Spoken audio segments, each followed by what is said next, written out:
আবার আসবো জি ইমরান ভাই আপনার কাছে। আজকে আরেকটা বিষয় নিয়ে আমরা ইফতেখার ভাই আপনার কাছে যাব যে আবরার ফাহাদের হত্যাকারী যে বুয়েটের জি ছাত্র, মেধাবী ছাত্র ছিল। আ আমরা দেখতে পেলাম যে রাতে যখন জি শোনা গেল যে সে আর ওই জেলখানায় নেই। সে একটা ফাঁসির আসামি ছিল। যতটুকু আমরা জানি যে একটা ফাঁসির আসামি কনডেম সেলে থাকে। সেই কনডেম সেল থেকে আবরার হত্যা আসামি পালিয়ে গেল। আ তে এবং এর সাথে আরো দেখা গেল যে আরো অনেকেই সরকার এবং যারা এই কনডেম সেলগুলা পরিচালনা করছিল তারা কোথায় ছিল? এখানে কি শুধু ওই আপনার হাই প্রোফাইল এদেরকে বের করে দেয়া হলো? না আ কি অবস্থা? আপনি কি বলবেন? যে বলা হচ্ছে যে ৫ই আগস্টের পর ঘটনা ঘটেছে। কি বলবেন আপনি? না এই everybody বিষয়ে took সম্পর্কে everybody took the advantage out of 5th August? না, এটা কি আমাকে বলছেন না ইফতেখার ভাই? আপনার দুজনকেই আমি ১ম আমি ইফতেখার ভাই থেকে আচ্ছা, আমি ২ মিনিট বলে আপনাকে পাস করে দিচ্ছি, ইমরান জি, ভাই। জি ভাই। আচ্ছা, এটা বোধহয় আমাদের টকশোর দোষ। আমরা আদানির সম্পর্কে অনেক কিছু তুলে ধরেছি তো, তার মধ্যে লোডশেডিং করে দিয়েছে ওখানে। কেউ কিছু দেখে নাই। আর ওরা আরামসে পার হয়ে গিয়েছে। এরকম একটা ভাব বোঝা যাচ্ছে। এটা কি করে হয় আপনি আমাকে বলেন? এই আবরার হত্যাকাণ্ডটা একটা মানে বাংলাদেশের ইতিহাসে সবচেয়ে দুঃখজনক একটা ঘটনা। একটা brilliant student of a brilliant organisation, institute was এবং মার্ডার্ড। একদম লাইভ আমরা ভিডিও দেখেছি তো তার। এটাই তো বলতে যাচ্ছিলাম, আমরা সিসিটিভিতে দেখেছি। কে জি, মার্ডার, কে কি? তাকে পার করে দিল। সে কোথায় এখন? প্রশাসনও জবাব দেয় নাই। মানুষ জানতে চায়। জনতা জানতে চায় কি হয়েছে ওর। কোথায় সে? বাংলাদেশের কোন প্রান্তে থাকলে তাকে খুঁজে বের করে ধরে তাকে সামনে আনো।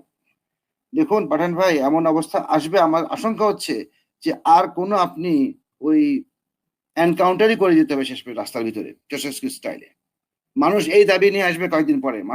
আমি জনগণের কথা বলছি, আইন নিজের হাতে নেওয়ার কথা বলছি না আমি।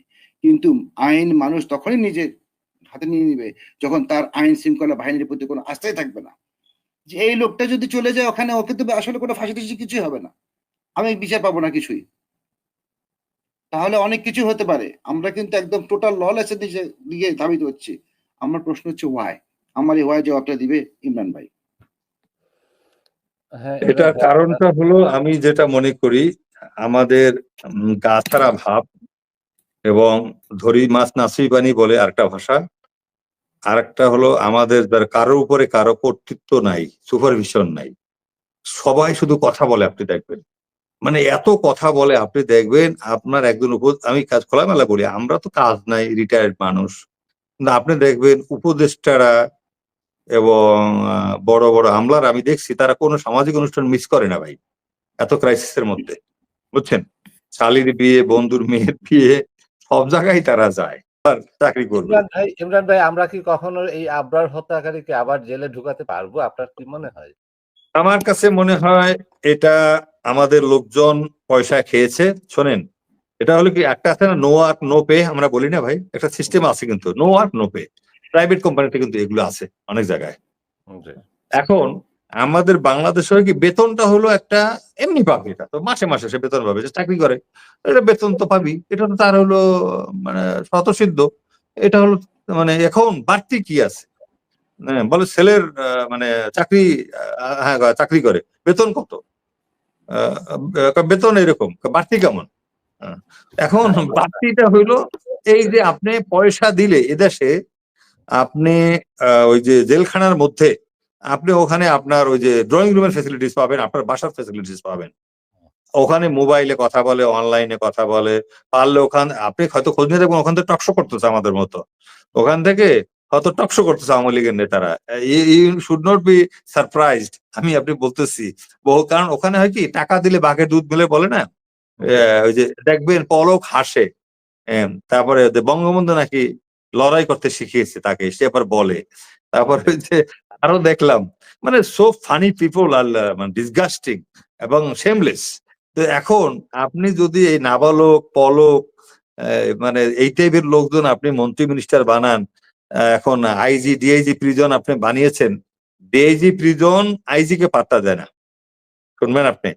জি, ডিআইজি প্রিজন, কারণ ডিআইজি প্রিজন ওই যে মানে একটা দলীয় পরিচয় আছে তার, জি, আপনি কিছুদিন আগে শুনছেন কি একটা মহিলা জেইলার, আমি জানি না আপনি দেখছেন কিনা, সে জেলের মধ্যে আওয়ামী লীগের নেতাদেরকে ভিআইপি হালতে রাখছে রাজশাহীতে, এটা রিপোর্ট আসছে। এবং হুম, যারা ওই যে বিএনপির ওই সময়ের যারা বা জামাতের যারা এখনো আছে, তাদের উপরে খুব টর্চার এবং পয়সা, ডেইলি তার ব্রিফকেস ভরে টাকা নিয়ে যায় সে। এবং এটা কিন্তু আপনি কাস্টম হাউস আছে না চিটাগং, আমি জি, দেখলাম ওই কাস্টম হাউসে, ওই যে আপনি জানেন কিনা আমি জানি না, আমি একসময় ওখানে ছিলাম সিডিএতে, ওই আমার ফ্রেন্ডের বাসায় যেতাম, বেড়াতাম। তো ওই ব্রিফকেস খালি নিয়ে যায় বুঝছেন, ডেইলি সকালবেলা। জি, আর জি, ওই যে আসার সময় ভরে নিয়ে আসে। এটা হলো কি অ্যাপ্রাইজাল টাইপ পোস্ট, মানে ইন্সপেক্টর কাস্টমস এর ধরেন অ্যাপ্রাইজাল, আর এরকম বলে মানে, বা কাস্টমের এসি না, এসি অনেক বড় ব্যাপার, আচ্ছা, এসি অনেক বড় ব্যাপার। যারা আমাদের আর্মিতে সেকেন্ড লেফটেন্যান্ট না, এসি হলো জি, ওইরকম জি, অ্যাসিস্ট্যান্ট কমিশনার। জি, আর এদের সুপার বলে, কাস্টম সুপার, বুঝছেন। আচ্ছা, কাস্টম জি, সুপারকে আমি দেখছি তার আন্ডার একটা জেলা। এবং আমার মনে হয় সে একটা ছোটখাটো জমিদার ওই এলাকায়, বুঝছেন। তো এখন এই যে অবস্থা, আপনি এইটাকে বন্ধ করতে হলে সৎ লোক আপনার ভর্তি করতে হবে, ওই আগাছা বাদ দিতে হবে। যখন যেটাকে পাবেন, ঘুষখোর হারামখোর, এগুলিকে লাথি মেরে বের করে দেন, জাস্ট কিক তার দেম মানে আউট। তার মানে ইমরান ভাই যে accountability is zero. Accountability zero এবং মনিটারি ব্যাপার স্যাপার। আপনি ভাই, আমি বললাম তো, আপনি